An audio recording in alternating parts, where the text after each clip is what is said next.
Bonjour au Québec Mix 25 rue d'Auteuil pour les chroniques du chaman. Aujourd'hui, on vous parle des engrais. On a toutes sortes d'engrais, on l'a pour le sol, on l'a pour l'hydroponique, on l'a dans l'organique, on a des gels à bouture, on a des boosters, on a des répulsifs pour les insectes, les animaux. On a aussi des solutions pour calibrer les crayons. On a des sambons. On a de l'engrais pour l'extérieur, 100% organique. Bad Bueno, c'est un de mes préférés. Après ça, on commence avec l'engrais synthétique ici de House & Garden. C'est Soil, c'est bon pour la terre. Après ça, on a la formule qui est spécifique pour l'hydroponique.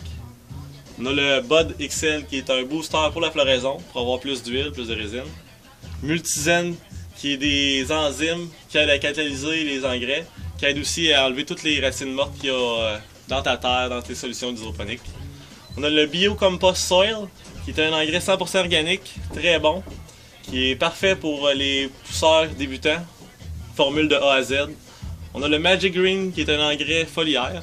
On a le Drip Clean qui est pas un engrais mais qui empêche les solutions dans l'hydroponique ou les tuyaux de boucher ou quand tu as des problèmes que ça bouche, c'est le meilleur produit. On a les amino-acides qui est un traitement pour avoir une plante plus grosse, plus résistante. On a le Big Bud qui est assez réputé, grossir la cocotte. Root Gel qui est un gel à bouture.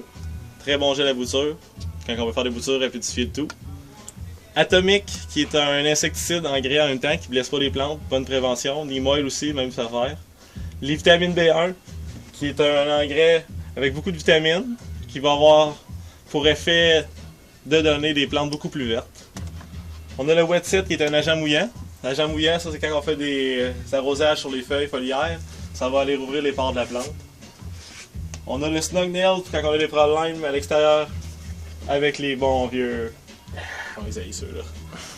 On a le Shooting Powder qui est un engrais de fin de floraison, un peu comme Overdrive ou Final Drive, qui est un engrais pour booster la cocotte. On a le Hybride qui est un engrais un peu comme le House & Garden, qui est une formule synthétique.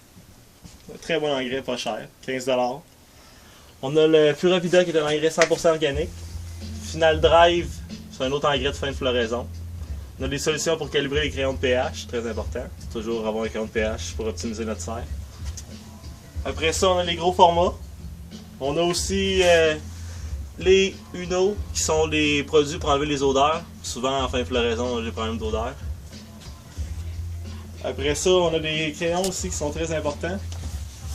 On a l'engrais ici pour l'extérieur ou intérieur, polyvalent, Bad Bueno.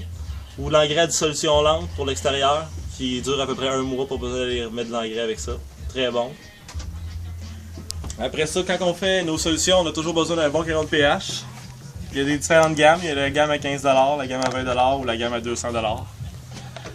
Crayon de pH, ça va être très important pour quand on travaille dans l'hydroponique. Un pH à 5.8 toujours.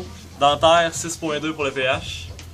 Puis si on peut prendre un crayon de ppm aussi pour savoir combien de parties par millier qu'on met d'engrais quand on est rendu meilleur. Sinon, quand on commence et qu'on n'a pas de budget, on prend juste une seringue à millilitres pour savoir quelle quantité qu'on met. Très important pour être professionnel. Les engrais, on n'en met pas beaucoup. On fait toujours 2 arrosages ou 3 arrosages d'eau et 1 arrosage d'engrais. Merci beaucoup. C'est la fin de la chronique du chaman et au revoir.